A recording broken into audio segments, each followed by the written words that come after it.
Well, golf fans, Big D back with a PGA Championship preview. Before I bring in today's special guest, please subscribe, like, and share the Spunky Spectrum Sports YouTube page. See all my content. Debating whether we go three-wood or driver this week, so you know that's going to be a fun. Also, check out the Big D podcast for the audio listeners on Spotify and Apple.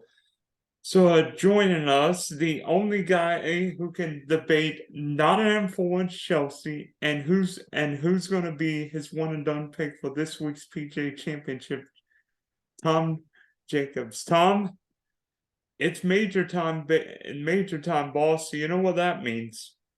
It means we have to find a winner again, doesn't it, Dylan? We did it again last time with John Rahm again. We did it last year with Justin Thomas in this one. So I think it was only the US Open that was wrong for us last year? I can't remember who we did for the Open because I bet on Cameron Smith. But I don't know if we did him as our one and done last year or not.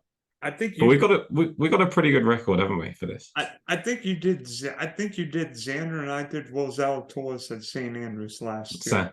Sounds about right. Yeah, I'm not sure I'm going to be doing one and dones on Xander's anymore. Although he has got a good chance. I'll be honest, I did Xander in the last two Augusta, so 2021 almost, 2022 not so much. No, he's a little bit disappointing, isn't he? So I think that's probably the nicest way to put Xander Schauffele at the moment. Maybe he and Patrick Cantley can go from can't win to can win. Maybe so. I think they've both got the potential to do it, and why not at the PGA Championship where Americans obviously have a good record.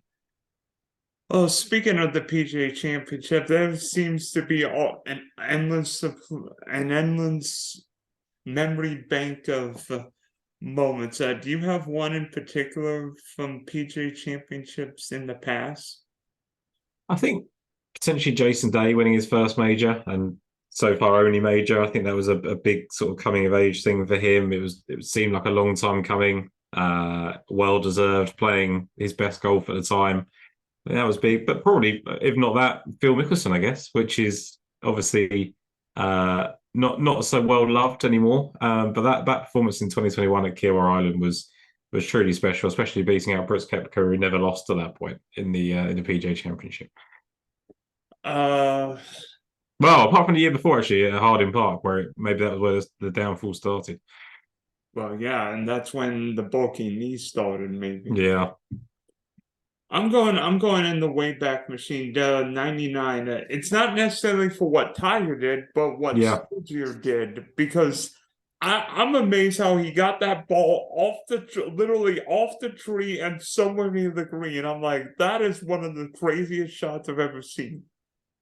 This has actually been one of those major championships that it always used to get a bit of a bad rep because we had a couple of strange winners of it, like Rich Beam, Sean McKill, back-to-back, Y. Yang in 2009, beating Tiger Woods, Jason Duffner in 2013 here, 10 years ago. Yeah, like, I feel like that it gives it a bit of a bad record, but really and truly, like, it's a great tournament, and now they've moved it to May. I think that's only worked in their favour. Well, obviously, this year, Oak Hill hosting the PGA Familiar Course. Last hosted the PGA in 2013, which Jason Duffner won. But guess what month that was in? Yeah, that was in August, and going to be pretty unrecognizable, I'd have thought, this time around. Yeah, I was thinking a May PGA Championship could be very interesting in the Rochester, New York area weather-wise. How do you think the golf course is going to play this week?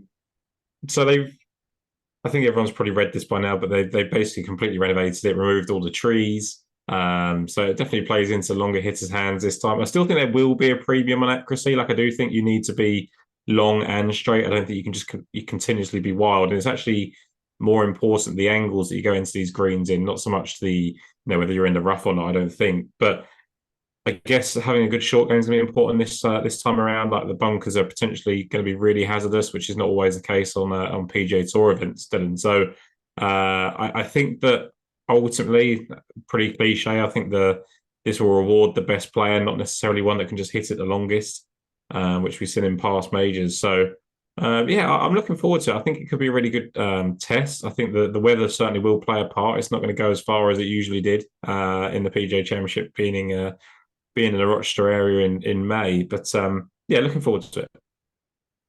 Are there any similar courses you're looking at data for this? Because obviously, Yeah, it's tough. Like I've looked at Bellerive and Bethpage, just because I think they're the sort of tougher ones and ones that we could be looking at. I know Brooks obviously won at 16 under at Bellerive, but it was kind of maybe not Bellerive, but definitely Bethpage, and even Southern Hills last year was pretty decent. I think you can look back to what we did here last year in 2013. But I think you've got to take it a little bit. Like if you saw some of the longer hitters that were doing well at 2013 before kind of Jason Duffner and Webb Simpson come to the fore, I think that's probably what you would look for. So looking back at what happened here 10 years, but keep in mind that it's going to favour longer hitters and probably, if anything, Bethpage in 2019. And I think actually we spoke off air just before we came on, Dylan. Probably US Open tests are maybe more important than PGAs this week. Shinnecock, maybe? Yeah, Shinnecock, especially. I've got another one for you. How about Pinehurst? Yeah. 2014. So that was Martin Keimer, right? Because Pinehurst and Oakland Hill and Oak Hill are both down on Ross courses. So generally, you know what the greens are going to do. If you're a centimeter off, your golf ball might be in another state. Yeah. How much do you think you'll look at sort of Donald Ross stuff? So we've got the Pinehurst in 2014. We've got East Lake, which is the Tour Championship every year. Aronimink, it was used for, which was the old AT&T National course. And then you had the one for the BMW Championship in 2018 as well. And if you think about all those golf courses, there's one name that stands out, which I'll come to later on. But I think it's going to be a real old school test. And although it will play into the kind of longer hitters' hands, there will be a lot of nuance around the greens as well, I think. I am looking at a lot of down and Ross course because generally you've got guys who play well on course. I mean, they're quote unquote Pete Dye specialists, whether it be a Matt Kuchar or a Kevin Kisner, seemingly make money on Pete Dye courses year after year. Yeah. They're all who would you put as your Donald Ross specialists? You wait. You'll hear me unpick at the end. I like it. Good. Mine will lean into that as well. So maybe mine will be a bit of a surprise name, or maybe not, considering what people would listen to maybe at the start of the year. When did we do like a major preview show at the start of the year? We did that, didn't we? Right. I think you had a bold prediction for major champions this year. Yeah. So I think on that show I said Jason Day and Justin Rose at the time, and it was a bit of an awkward scenario of maybe I'm being a bit too bullish. But as we're speaking right now, Jason Day has a 2-shot lead in the Byron Nelson, looking to win for the first time in a few years. He was 100-1 when I made that claim on this podcast. He's now best 33-1. He's probably going to be 25-1 next week. You better, yeah. So obviously one of the big storylines going into this week, just like Rory McIlroy for the Masters at Jordan Spieth, because the Wanamaker is the only major where he hasn't won. Yeah. But there are questions about Jordan Spieth. I don't know if you saw the video of him like holding his wrist, wrists. Do you think Jordan Spieth is going to play this week? Because he didn't play the Byron Nelson, which he always plays. Like he'll play, especially as it being an AT&T guy, AT&T event. So do you think Jordan Spieth plays this week? I think he plays, but I think it's going to be up in the air as to how well he can play. I don't know that he's necessarily fit. I think that if the PGA Championship was last week, I still think he would have played. I think he would have given it a go. I think he's definitely taken the Byron Nelson off as a precaution for this event, as you say. Most important event to him at this stage, right? In terms of major championships, he's got to get that one for the Grand Slam. And actually, Dylan, this is a good time to bring in the first trivia question of the PGA Championship podcast. What? Okay. So, who joins Arnold Palmer So it's from the past. Which player, including like Arnold Palmer and Jordan Spieth, needed the PGA Championship to win the Grand Slam? So golfing legend, one player that missed out on the Grand Slam because they didn't win the PGA Championship. Tom Watson? Yes, I thought that'd be a lot tougher. I thought you'd have to think about that a lot harder. It's a good job. I I've got think two. I've got two more trivia questions here for later. But yeah, there was Tom Watson. Yeah, I thought that was I'd have forgotten that one. So I think after a few minutes of maybe thinking about it, I'd have got there. But you got it right off the buzzer there. So unless you were just reading my notes from my mobile phone in England, that would be pretty impressive. No, I was just checking a different sport, but I knew Tom Watson won like a whole bunch of opens, of course the Yeah, US Open at Pebble and then Augusta, but we didn't win good. the Wanamaker. Didn't win the PGA Championship, and that's the thing, right? We talk about this as like I think everyone kind of lowers the PGA Championship in terms of importance, in terms of quality, etc. But like Jordan Spieth needed it, Tom Watson needed it, Arnold Palmer needed it. Like there's obviously something about the PGA Championship that people struggle with. So yeah, I'm pretty you know impressed with the PGA Championship as a whole in terms of majors, and I think people will overlook it a little bit. Let's talk about the top of the board. Let's talk about the odds board first, I guess, and then we'll go into the kind of drafting as well. Just a very simple like hey or nay, okay? Like, are we going to be backing them? Or are we not? Sound good? Yep. John Rahm. Mm, if it gets to 1,000 to plus 1,000 maybe, but anything below that, no. Tough ask, I think, to expect him to go back to back in majors. Never really seen the PGA as his kind of standout one. I think it's always been kind of the Masters and potentially, when the US Open's obviously at Torrey Pines is when he won. That makes perfect sense. Scotty Scheffler, yeah or nay, or hey or nay. Um, I mean, yes, but I always feel like Scotty Scheffler's there in every event. Like he'll be a T3, a T4, a T5. Like Scotty Scheffler's always there, but he missed the cut at Southern Hills, which he calls quote his favorite golf course in the world. Yeah, Now he's going to the course we didn't play in 2013, and I think there's going to be some pressure to show he's not just a fluke one-time major champ because I would say, lesser golfers have won more majors than him now. People are going to start yeah. question about him. I think with him though, I think you hit the nail on the head that there was a lot of pressure on him to do well in that Southern Hills event because he kind of said it was his favorite course. He put all that pressure on himself. He just won the Masters. I think there was an awful lot sort of going through his mind in terms of how well he could potentially perform in this. I mean, it's not been his favorite major, right?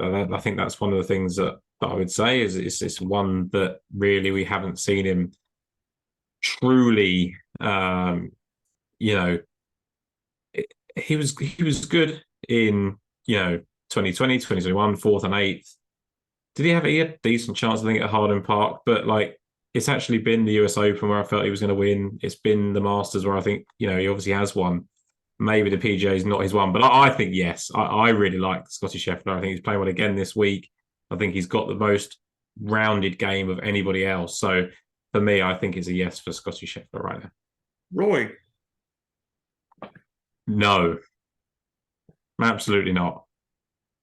maybe the Open Championship, but not this week. No, No, that's when he's going to like. That is when he's going to figure it out, right? Like I don't think he's got enough time. Like he's not playing well enough at all. And I think the pressures of being this kind of ambassador and leader against the live and all these sort of things is really caught up with him. And he wasn't good at Augusta, missed the cut, wasn't good. Since really. So to me, no, Rory McIlroy, absolutely not. And then I think there's a pretty significant drop off after those three, right? yeah, Scheffler. I'm looking at the DK Sportsbook. Scheffler and Rahm are plus 750, Rory's plus 1,200, and then nobody else in the teens. I mean, depending on what site you look at, you might get a number Like I think I saw JT at like 19, maybe Brooks at 19, but Yeah. depends on what sports book you're at. Yeah, I think I don't think Rory is anywhere near those other two at the moment, and I think that's I think that's fairly obvious to people. I guess the one guy that's vaulted himself up there after a really impressive Masters performance, he's really taken the lead on being the impressive one on Live Golf, whether that means anything to anybody else or not. Dylan Brooks Koepka. Yes. Be honest, everybody's going to hate me for this, but this course fits Brooks Koepka to the T. Played well at the St. Star Golf Course 2014 US Open, and the last time the PGA Championship was held in New York during the month of May, who won said tournament? Yeah, Brooks Koepka from Dustin Johnson. Two Live players. Dustin Johnson about to probably win on the Live Tour as well the week before. We saw how that helped Brooks going into Augusta. I guess the real question, Dylan, is the three players that play really well, Koepka, Reed, and Mickelson, all have history at Augusta, all have memories of Augusta. Dustin had a little bit of decent start in Oak Hill, but otherwise Patrick Reed, Brooks Koepka, Cameron Smith, Joaquin Niemann, none of these guys have got kind of affinity with Oak Hill. So do you think that changed anything, or do you think they're just like, especially with kind of Brooks, he's kind of back and where he was before going over to Live?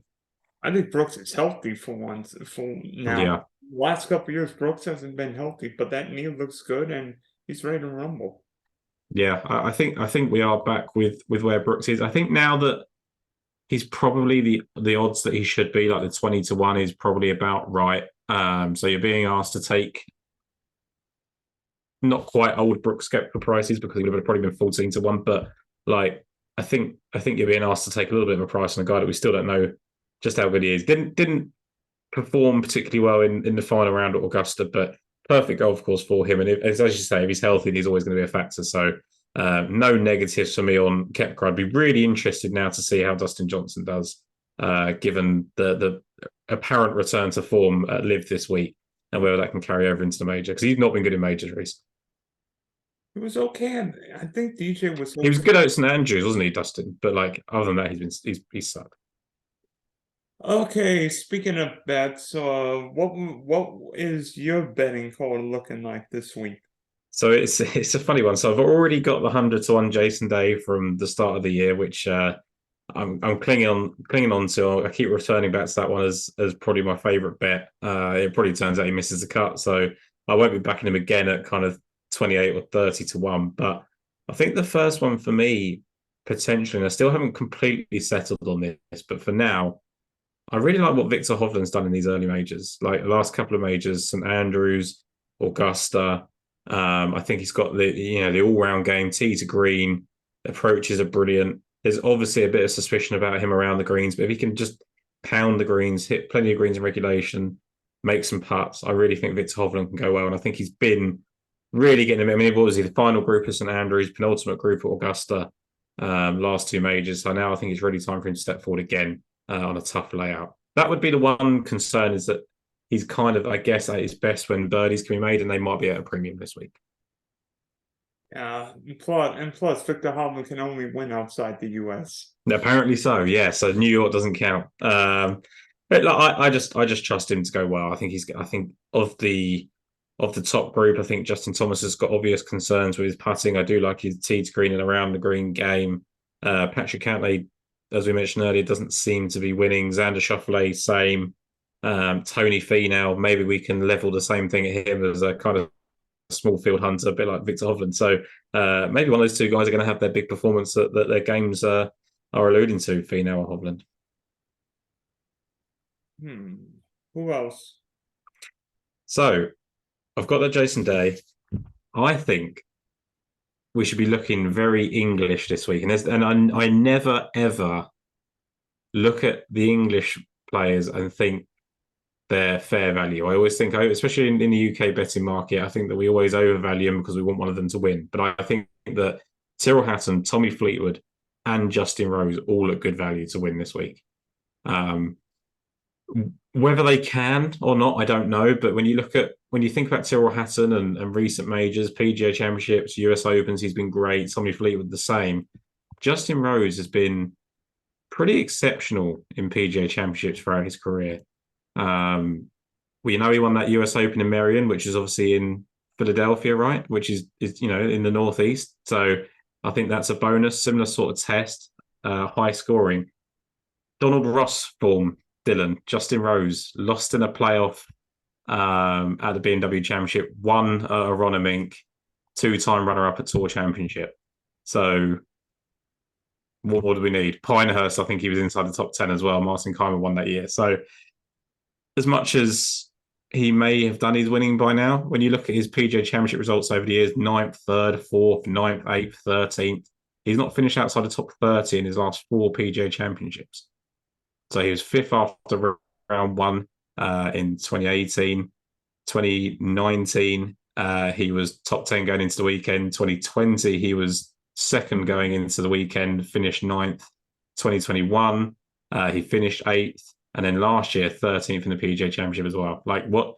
He's very, very good at this major championship. Very, very solid. And we talk about his current form, Dylan. Obviously, he's won Pebble Beach earlier in the year, and understandably, people maybe don't rank that very highly, but 6th in the Players' Championship was impressive enough for him. He skipped the match play, which I think works out for him really nicely. He was top 10 going into the final round at Augusta. He was 2nd going into the weekend at the Heritage, and then he's taken a few weeks off. So I think Justin Rose is really peaking at the right time for this major championship. I don't think you're crazy with Rose, especially a shorter, more accurate layout. If you Yeah. ball. But I think he is that kind of shorter side now. But like back in the day when we think about what Justin Rose was good at, is he was this kind of long enough straight driver of the golf ball. And I still think he's still long enough to not get left behind. Like the difference with this golf course this week, then like there's no way of just breaking the par fives. They're both over 600 yards. So I don't think anyone's going to have this massive length advantage in terms of par 5 scoring.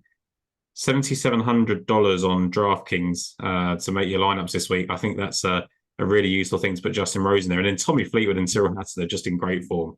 Really look like they're going to win at some point again on the PGA. Well, Tommy Fleetwood obviously for the first time, Tyrrell Hatton again on the PGA Tour. So can Tommy Fleetwood do what Fitzpatrick did last year and make his first PGA Tour win a major? Interesting. Do you have any long shots? Long shots, I think it's, I don't necessarily think this, back in the day, this was like a long shot friendly major. I don't know necessarily that that's going to be the case this time. I do like Gary Woodland. I think that he's playing some better golf, tee to green, likes this sort of test, likes PGA Championship and US Opens.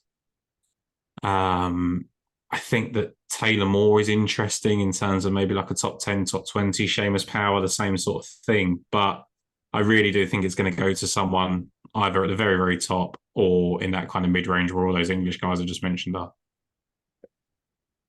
All right, I do have a couple on mine on which we could bet because this one wins, so I'd love to bet. I mean, if Brooks, if you got a better number like a couple months ago, better. But Yeah. I have seen a couple sites where DJ's like in the 30s still. So if you could get him in the 30s before those numbers are juice, Yeah.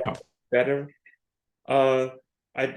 You mentioned one guy. I think you mentioned one guy at 35 to 1. I've got a couple guys at 35 to 1.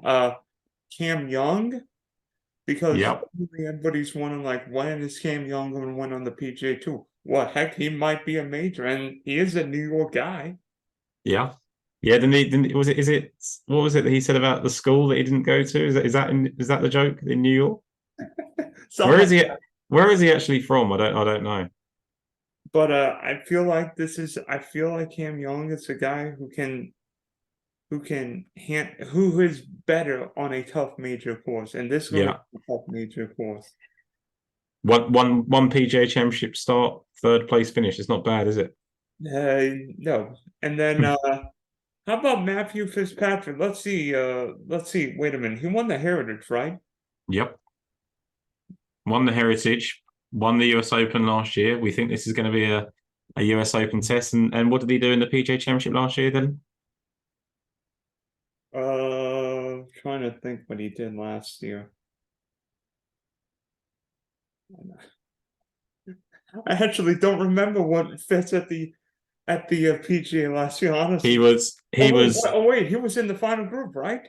right. Yeah, so he was 3 behind Mito Pereira going into the final day. He got into close to the lead. I don't think he ever actually took the lead. I think Zalatoris and Pereira kind of went back and forth on that until Thomas come up trumps. But Fitzpatrick, until the final round, he was really into it. He shot a final round 73 and lost by 2. So apart from Mito Pereira, actually had the worst final round of anyone in that kind of top 10.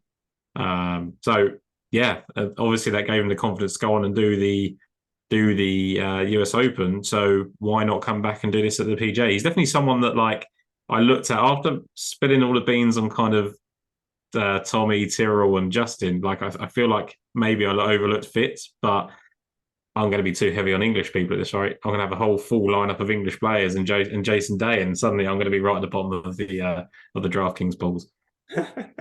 You should have an all British / Australian lineup. Yeah, I think I could probably make one. Let's see if we can make one while we're on the air here. But yeah, let's start it with Jason Day because I like him. Tyrrell Hatton, Matt Fitzpatrick, Tommy Fleetwood.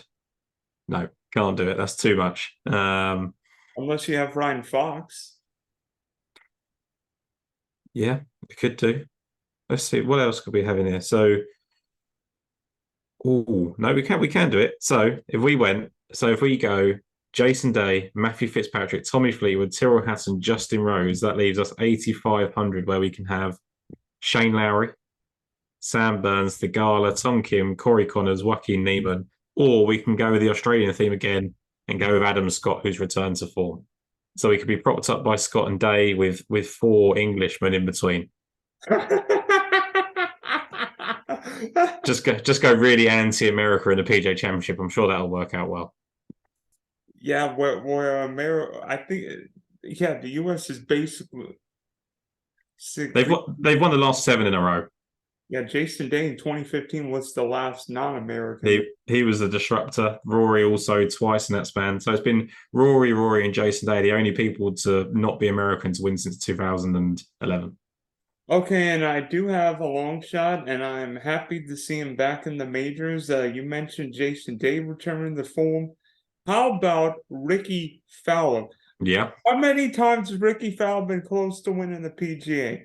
And I hate to see Ricky Fowler congratulate somebody who wins a major. How about they all congratulate him when he wins? Do you think he really can win one? Yes. So what has he been? 3rd, 5th, and 8th in PGA Championship. He's been 12th as well, where he's going into the final round. So he's had real legitimate shots of winning this tournament. And we know he's obviously had top 5 finishes in all 4 majors, did it all in 1 year. So I'd love to have seen him get the win that he's been trending towards on the PGA Tour first. Like it looks like that's what Jason Day is going to do this week. Probably means he's going to win a week too early and ruin my bet. But Ricky Fowler, I mean, look, what have we seen him? Top 20s or top 17 finishes in the last 5 starts. So he's definitely all over it. He just needs to turn those into top 5 and contending, I think. Yeah, I'm going a little lighter than some people. I thought it'd be a little heavier, but if I could bet Ricky at 80-1, probably better top 5, top 10, or like make the cut polling. I think Ricky fits well there. So Tom, you know I'm the trivia savant, and I've asked for some difficult PGA Championship questions. Yeah, What do you have up your sleeve? So I've got one that I think could potentially trip you up. So I think you'll get one of the 2 potential answers, but I'm just wondering whether I can trick you into thinking which one it is. So who holds the lowest 72-hole score in the PGA Championship? You mean to Paul or like number wise? 72 holes aggregate. So number wise. Would that be Brooks at a 2018 Brooks Koepka 2018 Bellerive? Yeah, it's Brooks Koepka. And then who? Okay, so you got that the right way around. So then who was the person that did it lowest to par then?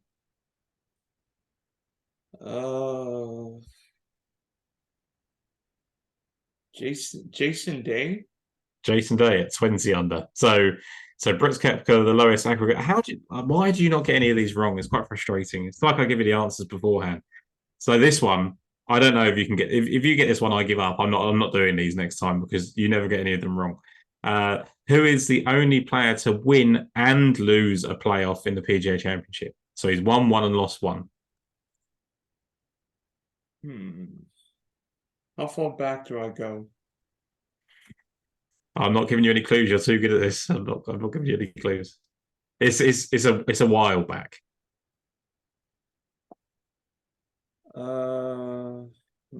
Jack Nicklaus? No.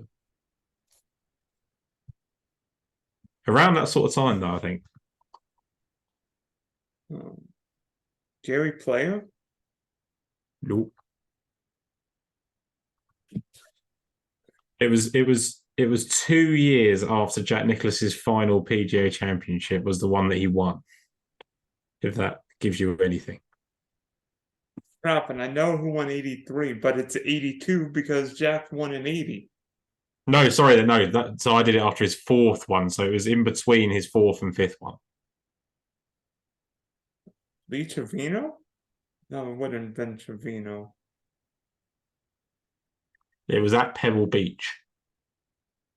Lanny Watkins. Lanny Watkins has won a playoff and lost a playoff in the PGA Championship. Only player ever in the history of the event to do that, to win one and lose one. So he's had the best of both worlds, or worst of both. I don't know how you look at it, but he's done both things, which not many people can say. Bonus points if you can tell me who beat him in the playoff in 1987. If you get this, I give up because I don't even know if I know this person. It's not Jeff Sluman, right? No, that was the year after. Yeah. He won 88. I do know this person. He's won like 10 times on the PGA Tour, but like I never remember him. Who is it? Larry Nelson.